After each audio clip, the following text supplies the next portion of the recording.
नमस्कार दोस्तों, जय माता रानी की। दोस्तों, जीवन में चार धाम की यात्रा क्यों जरूरी है और चार धाम की यात्रा करने से मोक्ष की प्राप्ति कैसे होती है। दोस्तों, क्या आप जानते हैं कि असल में चार धाम कौन से हैं। आमतौर पर लोग बद्रीनाथ, केदारनाथ, गंगोत्री और यमुनोत्री को चार धाम मानते हैं, लेकिन असल में ये सच नहीं है। पुराणों में वर्णित चार धाम कौन से हैं और इन्हें भारत की चार विभिन्न दिशाओं में क्यों स्थापित किया गया है। दोस्तों, इस वीडियो में हम आपको बताएंगे कि चार धाम यात्रा का क्या महत्व है, चार धाम यात्रा करना क्यों जरूरी है और चार धाम यात्रा करने से मोक्ष की प्राप्ति कैसे होती है। कहा जाता है कि इस कथा के श्रवण मात्र से भक्तों की सभी इच्छाएं पूर्ण होती है। इसलिए वीडियो में अंत तक बने रहे और कमेंट बॉक्स में श्रद्धापूर्वक हर हर महादेव लिखना ना भूले। दोस्तों, धर्म ग्रंथों में बद्रीनाथ, द्वारिका, जगन्नाथपुरी और रामेश्वरम को चार धाम के रूप में वर्णित किया गया है। पौराणिक कथाओं के अनुसार भगवान विष्णु की उपस्थिति चार धामों में चार अलग अलग रूपों में मानी जाती है। ऐसा कहा जाता है कि रामेश्वरम में भगवान विष्णु स्नान करते, बद्रीनाथ में वे ध्यान करते, पूरी जगन्नाथ धाम में वे भोग का आनंद लेते और द्वारिका में वे विश्राम करते। तो चलिए मित्रों, रामेश्वरम में धाम से इस चार धाम यात्रा की शुरुआत करते हैं। रामेश्वरम में एक पवित्र तीर्थ स्थल है जो कि तमिलनाडु के रामनाथपुरम जिले में है। रामेश्वरम मंदिर बंगाल की खाड़ी और अरब सागर के संगम स्थल पर स्थित है। इस मंदिर की स्थापना की कथा सीधे रामायण काल से जुड़ी हुई है। मान्यता है कि जब भगवान श्री राम, लक्ष्मण, हनुमान और समस्त वानर सेना के साथ लंका विजय के लिए प्रस्थान कर रहे थे, तब उन्होंने समुद्र तट पर शिवलिंग स्थापित कर भगवान शिव की उपासना की।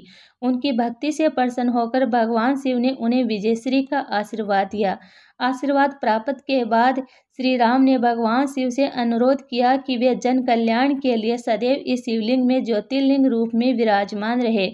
उनकी इस भक्तिपूर्ण प्रार्थना को भगवान शिव ने सहर्ष स्वीकार कर लिया। तब से ये पवित्र शिवलिंग रामेश्वर में ज्योतिर्लिंग के रूप में प्रतिष्ठित हुआ। रामेश्वर मंदिर से जुड़ा एक और महत्वपूर्ण ऐतिहासिक तथ्य सामने आता है। रामायण के अनुसार जब भगवान श्री राम माता सीता के साथ लंका विजय के बाद अयोध्या लौट रहे थे, तब उन्हें ब्रह्म हत्या के पाप का दोष लगने की बात कही गई। इस पाप से मुक्ति पाने के लिए संतों ने श्री राम को भगवान शिव की उपासना करने की सलाह दी, परंतु द्वीप पर कोई शिव मंदिर न होने के कारण भगवान ने पवन पुत्र हनुमान को शिवलिंग लाने के लिए भेजा। हनुमान जी प्रभु श्री राम की आज्ञा का पालन करते हुए तुरंत प्रस्थान कर गए, लेकिन वापस लौटने में उन्हें विलंब हो गया। इधर पूजा का शुभ मुहूर्त निकला जा रहा था और हनुमान जी के लौटने में देरी को देखते हुए माता सीता ने समुद्र के किनारे पड़ी रेत से ही एक शिवलिंग का निर्माण कर लिया। यही शिवलिंग बाद में रामनाथ कहलाया। भगवान श्री राम ने इस शिवलिंग की श्रद्धा और भक्ति के साथ पूजा की और बाद में हनुमान जी द्वारा लाई गई शिवलिंग को भी वहीं प्रतिष्ठित किया गया। इसके अलावा रामेश्वर मंदिर अपने अद्भुत स्थापत्य और भव्यता के लिए प्रसिद्ध है। इस मंदिर का गलियारा दुनिया का सबसे बड़ा गलियारा माना जाता है, जिसकी उत्कृष्ट नक्काशी और विशाल स्तंभ इसकी भव्यता को दर्शाते हैं। मंदिर के समीप समुद्र में आज भी प्राचीन पुल के अवशेष देखे जा सकते हैं, जिसे आमतौर पर राम सेतु के नाम से जाना जाता है। यह सेतु श्री राम और उनकी वानर सेना द्वारा लंका जाने के लिए बनाया गया था और इसे हिंदू धर्म के सबसे रहस्यमयी और ऐतिहासिक स्थलों में से एक माना जाता है। आइए अब जानते हैं चार धामों में से पवित्र बद्रीनाथ मंदिर के बारे में। बद्रीनाथ मंदिर उत्तराखंड के चमोली जिले में अलकनंदा नदी के तट पर स्थित है।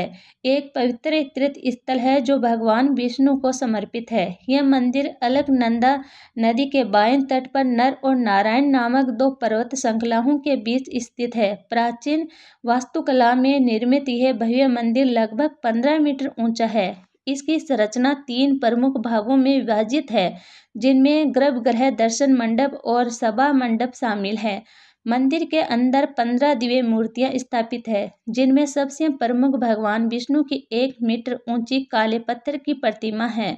बद्रीनाथ धाम को धरती का बैकुंठ कहा जाता है, क्योंकि यह भगवान विष्णु के धामों में से एक है और मोक्ष प्राप्ति का पवित्र स्थान माना जाता है।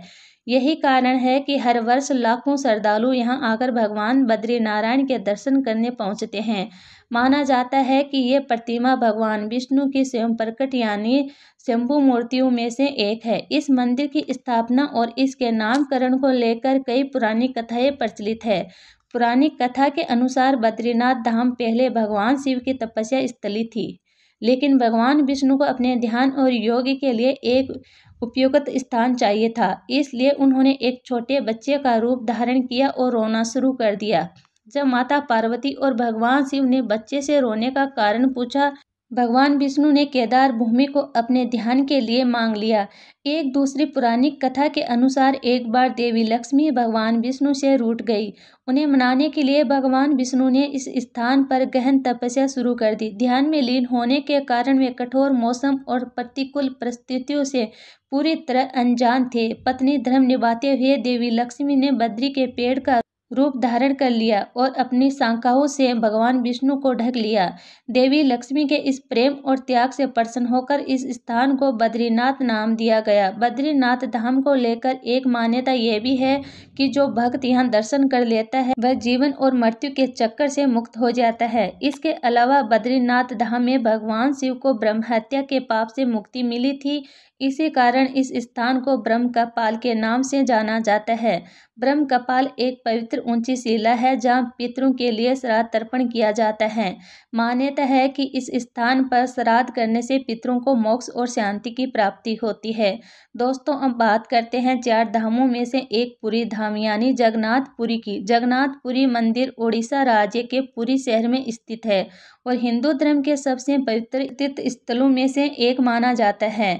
जगन्नाथ शब्द का अर्थ है जगत के स्वामी और इस मंदिर के मुख्य रूप से 3 देवताओं की पूजा होती है। भगवान जगन्नाथ, उनके बड़े भाई बलभद्र और उनकी बहन सुभद्रा। पुरी मंदिर की सबसे प्रसिद्ध परंपरा यहाँ की रथ यात्रा है, जो हर वर्ष आषाढ़ शुक्ल पक्ष की तृतीय यानी लगभग जून जुलाई में आयोजित की जाती है। कलयुग में भगवान श्री कृष्ण राजा इंद्रद्युम्न के सपने में प्रकट हुए और उन्हें आदेश दिया कि वे पुरी के समुद्र तट पर मिले, एक दिव्य पेड़ से उनका विग्रह बनाए और इसे मंदिर में प्रतिष्ठित करे। राजा इंद्रद्युम्न भगवान की आज्ञा का पालन करते हुए एक कुशल बढ़ई यानी शिल्पकार की खोज में जुट गए।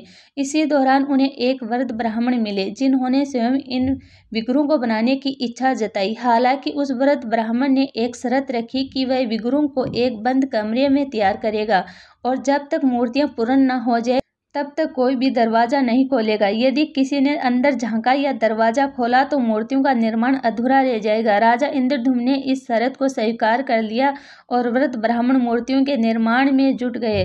शुरुआत में कमरे से लगातार लकड़ी तराशने की आवाजें आती रही, जिसे सभी को विश्वास था कि मूर्तियां बन रही है, लेकिन कुछ दिनों बाद अचानक कमरे से आवाज आनी बंद हो गई। राजा और रानी को यह संदेह होने लगा कि कहीं उस वृद्ध ब्राह्मण के साथ कोई अनहोनी तो नहीं हो गई है। कई दिनों से कमरे के भीतर कोई आवाज नहीं आ रही थी, जिससे उनकी चिंता बढ़ गई। आखिरकार इस संशय से राजा इंद्रद्युम्न ने कमरे का दरवाजा खोलने का निर्णय लिया। जैसे ही दरवाजा खोला, राजा ने देखा कि विग्रह अधूरे थे। भगवान जगन्नाथ, बलभद्र और सुभद्रा की मूर्तियों के हाथ पैर पूरी तरह तराशे नहीं गए थे। उसी क्षण राजा को एहसास हुआ कि वह रहस्यमय वृद्ध कोई साधारण बढ़ई नहीं बल्कि स्वयं देव शिल्पकार विश्वकर्मा थे, जो भगवान की दिव्य मूर्तियों का निर्माण कर रहे थे। लेकिन उनकी शर्त तोड़ी जाने के कारण वे अधूरी मूर्तियां छोड़कर अंतर्ध्यान हो गए। हालांकि राजा ने इसे ईश्वर की लीला माना और इन अधूरी मूर्तियों को ही मंदिर में स्थापित कर दिया। यही कारण है कि जगन्नाथ मंदिर में अन्य मंदिरों की तरह पत्थर या धातु की मूर्तियां नहीं हैं, बल्कि विशेष प्रकार की लकड़ी से बनी मूर्तियों की पूजा की जाती है। जगन्नाथ मंदिर भगवान विष्णु के 8वें अवतार श्री कृष्ण को समर्पित है। वर्तमान में जो मंदिर भक्तों को दिखाई देता है उसका निर्माण 7वीं शताब्दी में हुआ था। हालांकि इतिहास में यह मंदिर 3 बार टूट चुका है। इस मंदिर से जुड़ी सबसे आश्चर्यजनक बात यह है कि मंदिर के शिखर पर लगा लाल ध्वज हमेशा हवा की विपरीत दिशा में लहराता है। वैज्ञानिक दृष्टि से इसका कोई ठोस प्रमाण नहीं मिल पाया है और ये आज भी एक रहस्य बना हुआ है। इसके अलावा मंदिर के शिखर पर स्थित सुदर्शन चक्र भी अपने आप में अद्वितीय हैं। पुरी में किसी भी स्थान से इस चक्कर को देखें, यह हमेशा ऐसा प्रतीत होता है कि वह सीधा हमारी ओर ही देख रहा है। इस रहस्यमय संरचना को नील चक्र भी कहा जाता है और ये अष्टधातु से निर्मित है। इन अद्भुत रहस्यों और दिव्य मान्यताओं के कारण जगन्नाथ पुरी मंदिर को हिंदू धर्म का एक अनमोल आस्था केंद्र माना जाता है, जहां भक्तों की श्रद्धा और भक्ति हर वर्ष लाखों की संख्या में उन्हें। अब बात करते हैं चार धामों में से एक द्वारिकाधीश मंदिर की। यह भव्य मंदिर भारत के पश्चिम तट पर गुजरात में अरब सागर के किनारे स्थित है। द्वारिका नगरी को भगवान श्री कृष्ण का पवित्र निवास स्थान माना जाता है। यह न केवल भगवान कृष्ण के शासित राज्य के रूप में प्रसिद्ध है, बल्कि धार्मिक मान्यताओं के अनुसार भगवान विष्णु ने भी यहाँ शंकासुर नामक राक्षस का वध किया था। मित्रों, आइए जानते हैं कि भगवान श्री कृष्ण को द्वारिका की स्थापना क्यों करनी पड़ी। इसके पीछे एक रोचक और ऐतिहासिक कथा छिपी है। जब भगवान श्री कृष्ण ने मथुरा के अत्याचारी राजा कंस का वध किया तो कंस के ससुर मगधराज जरासंध ने इस पर क्रोधित होकर यादव वंश का संहार करने का संकल्प लिया। अपने प्रतिशोध की आग में जलते हुए जरासंध बार बार मथुरा और यादवों पर आक्रमण करता रहा, जिसे नगरवासियों को संकट का सामना करना पड़ा। अंत में यादवों की सुरक्षा और शांति सुनिश्चित करने के लिए श्री कृष्ण ने मथुरा छोड़ने का निर्णय लिया। सभी यादवों के लिए एक रक्षित और नई नगरी बसाने को उद्देश्य से भगवान श्री कृष्ण ने विश्वकर्मा को द्वारिका नगरी की स्थापना का आदेश दिया। विश्वकर्मा ने अपने दिव्य वास्तुशिल्प कौशल का प्रयोग करते हुए मात्र एक ही रात में इस भव्य और अभेद्य नगरी का निर्माण पूरा कर दिया। इसके बाद भगवान श्री कृष्ण ने अपने सभी यादव बंधुओं के साथ द्वारिकापुरी चले गए और वहां से अपना शासन संभाला। उन्होंने द्वारिका नगरी पर पूरे 36 वर्ष तक राज्य किया। जब श्री कृष्ण ने वैकुंठ प्रस्थान किया तो एक अद्भुत घटना घटी। भगवान की यह स्वयंमय नगरी शांत समुद्र में समा गई और अंत में सिर्फ श्री कृष्ण का मंदिर ही बचा।